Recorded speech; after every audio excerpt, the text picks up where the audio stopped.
Então, quanto rende R$1 milhão investidos com a minha estratégia?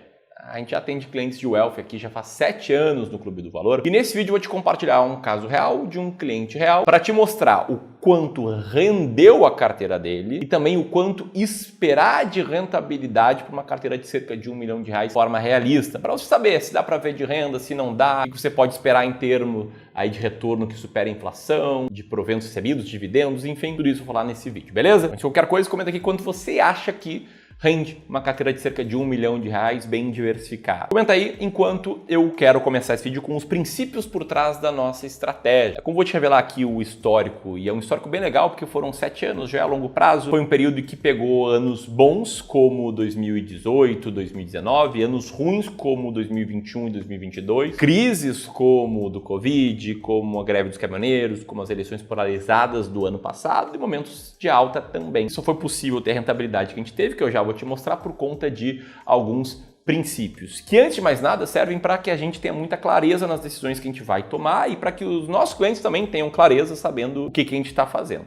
Beleza? Então eu vou listar aqui 6 grandes princípios. O primeiro deles é que estratégia é mais importante do que produto. E definir como investir é basicamente definir qual vai ser a estratégia de investimento. A estratégia é um desenho, um plano de como é que a gente vai alocar esse patrimônio. Tá? A gente sempre começa com esse desenho e não pela parte de produtos como o mercado na média trabalha. E por que a gente faz assim? Porque a estratégia importa muito mais. Esse estudo que está na tela agora comprovou que a alocação de ativos, a estratégia, explica cerca de 93% do desempenho de uma carteira de longo prazo, enquanto outros fatores explicam apenas 7 a 9%, inclusive os produtos explicam só 4%. Segundo princípio é preservar antes de multiplicar. Então, para todo cliente nosso, quando a gente vai definir qual estratégia a gente vai seguir, a gente olha primeiro para baixo, não para cima. A gente olha para o risco que esse cara estaria disposto a correr. Olhando duas coisas, tá? Primeira, a maior queda, que a gente chama de worst drawdown, né? Do ponto máximo ao mínimo, quanto a carteira caiu em meses fechados. E segundo, né? Tempo aceitando não ter resultados bons.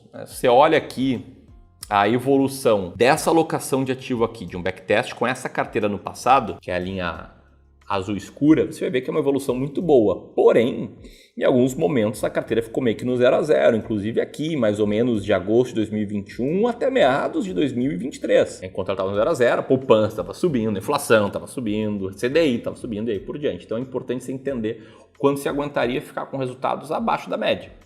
Esse é o preço para você ter resultados acima da média no longo prazo. Terceiro princípio é investimento com base em objetivos. Aqui a gente aplica um negócio chamado de Fórmula 1.5+, que basicamente significa que a gente entende quais são os objetivos do investidor de até 1 ano de prazo, de até 5 anos de prazo e mais do que 5 anos. E na média, a gente ajuda o cara a investir no serviço de wealth para a parte de longo prazo. Porque a parte de curto e de médio prazo, de até 1 ano e até 5 anos, é bastante simples de ser manejado. O quarto princípio é diversificação inteligente. Tá? Diversificar é muito mais do que colocar diferentes tipos de ativos. Pode diversificar sua carteira, por exemplo, com COI, fundos de private equity e CRI de empresa pequena. É uma diversificação inteligente. Você está correndo um monte de risco. Ou você pode diversificar em diferentes classes de ativos de renda fixa e de renda variável, entendendo que existem mix de composição de carteira que vão diminuir o risco sem prejudicar o potencial de retorno dela. O quinto princípio é usar estratégias sistemáticas, que significa basicamente que todas as nossas estratégias elas têm regras claras, por escrito, de o que a gente vai fazer para comprar ou vender um ativo. Essas regras são quantitativas, dependem apenas de números e não da nossa visão sobre as coisas. Então, primeiro a gente desenha uma alocação de ativos e depois, para cada classe de ativos, a gente tem um cardápio de potenciais estratégias que vão nos guiar aí para decidir quais ativos escolher. A gente tem estratégia para tudo, tá? Para renda fixa também, como a estratégia da escada, que é uma estratégia de alocação da parte da carteira em renda fixa, que dá um peso um pouco maior para ativos ligados à inflação e um pouco menor para ativos pós e pré-fixados, que dita qual vai ser a composição entre ativos com liquidez, como títulos públicos e fundos DI, e para ativos de crédito privado, e que divide esses ativos em diferentes vencimentos, formando um gráfico como esse, que parece uma escada. Quanto mais longo prazo, um pouco menos a gente investe, esse dinheiro vai render por mais tempo nesses ativos de renda fixa, e a gente diversifica de uma forma em que a gente sabe que todos os anos esse investidor vai ter vencimentos relevantes, eventos relevantes de geração de caixa na carteira dele. E aí, por fim, o sexto princípio é o rebalanceamento, que é de 3 em 3 meses ajustar a carteira, vendendo aquilo que está com peso acima do alvo e comprando aquilo que está com peso abaixo. Que esse gráfico aqui é um dos melhores gráficos possíveis para mostrar como o rebalanceamento agrega valor a uma carteira. Pegando 2 ativos, um que não rende nada e outro que sobe 50% num ano e cai 33% no outro, a carteira com esses dois ativos e que faça rebalanceamento tem resultado bom, diferentemente desses ativos individualmente. A gente percebeu que quando você faz o rebalanceamento com ativos vencedores de longo prazo, a carteira como um todo no longo prazo vai ter um resultado melhor do que os ativos em si, como mostra esse gráfico aqui, em que a linha vermelha é a Bolsa de Valores brasileira, a linha amarela é a Bolsa de Valores norte-americanas e a linha azul uma carteira meio a meio com rebalanceamento, que teve menos risco e maior retorno no longo prazo. Enfim, já vou te mostrar o resultado da carteira do nosso cliente, o que esperar de rentabilidade, mas todos esses princípios que eu passei rapidamente nesse vídeo,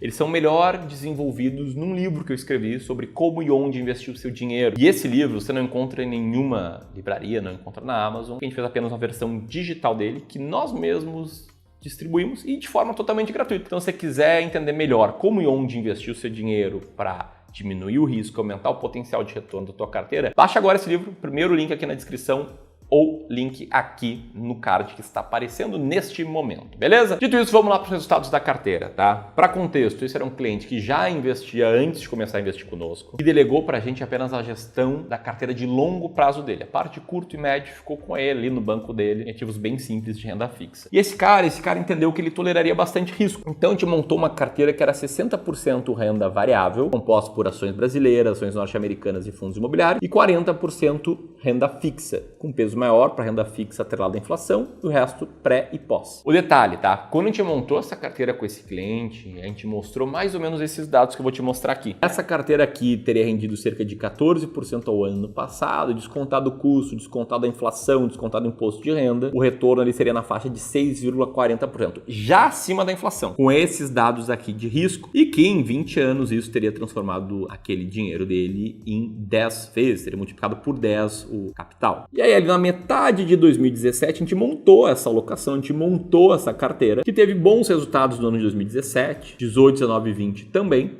21 ela conseguiu ir acima do CDI, naquela época que o CDI estava em 2% e conseguiu retorno em diferentes ativos, era mais desafiador. Em 2022 foi o único ano em que ela teve uma queda e em 23 ela mais ou menos empatou com o CDI. E o interessante é que se a gente fizesse uma simulação de quanto teria rendido essa carteira desde que esse cliente está conosco, o retorno teria caído para cerca de 6,14% ao ano, porque pegou um período um pouquinho mais desafiador. E se a gente pegar todo o retorno que essa carteira teve do início até hoje, apesar das crises, apesar de ter ido mal ali em março de 2020, apesar de ter passado um bom tempo ali no 0 a 0 entre agosto de 21 e meados de 23, o fato é que essa carteira rendeu 110% nesses 6 anos e meio, bem acima do CDI do período e bem acima do IPCA. O que dá quase que exatamente 12,1% ao ano de retorno, né? Se for transformar esse retorno acumulado em retorno anual, considerando aí 6 anos e meio. Num período em que o CDI foi na faixa de 7,8% ao ano, ou seja, no acumulado a carteira rendeu 176% do CDI, e em que a inflação foi na faixa de 5,3% ao ano. É se calcular aqui o retorno da carteira descontado do retorno da inflação no período, ela rendeu aí exatamente 6,45% ao ano, algo que está muito em linha com o backtest da carteira, até um pouquinho mais do que isso. Agora o grande ponto é, se esse cara tivesse R$1 milhão e quisesse viver com a rentabilidade da carteira dele, quisesse viver de renda, quanto ele poderia fazer de saque dessa carteira sem deixar ela ser consumida ou dilapidada pela inflação? Mas se você se identificou até aqui, né, com a forma com que nós aqui do clube enxergamos o mercado, com como a gente pensa, se parece para ti fazer bastante sentido investir com base numa estratégia clara e ter alguém do teu lado para te auxiliar, te ajudar a fazer os investimentos, ou até mesmo fazer os investimentos por ti, e focado em estratégia, não em produto, né, que eu sei que muitos de vocês aqui sentem que a carteira de vocês é muito focada em produto. Então, bora conversar. Quero fazer um convite para você pegar uma segunda opinião sobre a tua carteira, para a gente aqui do clube fazer uma análise, um diagnóstico da tua carteira sem compromisso, de forma totalmente gratuita. Uma sessão aí de cerca de 1 hora que vai trazer muita clareza sobre como investir e que quem já fez no passado avaliou como positivo em 97% das vezes. E se é seu caso, você já tem um patrimônio acumulado, R$500 mil, 1 milhão, 2, 5, 10 milhões, eu consegui algumas vagas para uma sessão de análise de carteira com os nossos especialistas aqui do clube. Basta apertar aqui nesse link para solicitar sua análise de carteira ou no segundo link da descrição, beleza? Voltando aqui, quanto é que renderia esta carteira aqui, tá? No prazo mais antigo em que a gente consegue fazer o backtest, ela teria rendido 6,4% ao ano. E você poderia, hoje, já ter uma renda passiva estimada altíssima, porque esse patrimônio teria se multiplicado por 10, se você tivesse começado em janeiro de 2004. Agora, vamos considerar que esse cara aqui fez resgates de 0,51% ao mês, ou seja, de R$ 5.100 por mês. Nesse caso, ainda assim, a sua carteira teria crescido bastante, hoje ele teria uma renda bem maior, porque ele estaria resgatando menos do que a performance da carteira. Agora, se esse cara tivesse dado azar e tivesse começado a investir às vésperas da maior crise que a gente teve desde 1929. Nesse caso, o retorno dele teria caído bastante, o potencial de renda passiva também seria menor, mas ainda assim esse cara teria preservado o seu patrimônio, mesmo fazendo resgates no meio da crise. E se esse cara tivesse começado conosco com 1 milhão e já quisesse fazer resgates da sua carteira, ou seja, fazendo resgates desde junho de 2017, pode que ele teria resgatado cerca de R$ 5.100 por mês. Ainda assim, sua carteira teria rendido mais do que a inflação, que foi cerca de 40% nesse período, e hoje ele poderia fazer resgates de R$ 7.700 por mês. Quando eu digo fazer resgates, eu me refiro desde pequenas vendas a pegar os proventos recebidos, dividendos de fundos imobiliários, etc. Ou seja, dá para você considerar um retorno acima da inflação, um líquido de custo, líquido de imposto de renda de cerca de 6% ao ano, se bem investida a sua carteira. E mais, tá? Eu não seria muito mais arrojado do que isso nas premissas. Se eu tivesse R$ 1 milhão e quisesse ver de renda, eu faria resgates na faixa de R$ 5.000 por mês. Se você quiser, você pode ser mais conservador do que isso. Usar a famosa regra dos 4%, que nesse caso aí seria resgatar tipo R$ 3.500 por mês. Lembrando aqui que esses resultados são para quem já está vivendo de renda, para quem está acumulando patrimônio e não quer ver de renda ainda, já passou do seu primeiro milhão. Manter a carteira rendendo, né, reinvestindo proventos, até mesmo fazendo aportes, é essencial para que o bolo cresça mais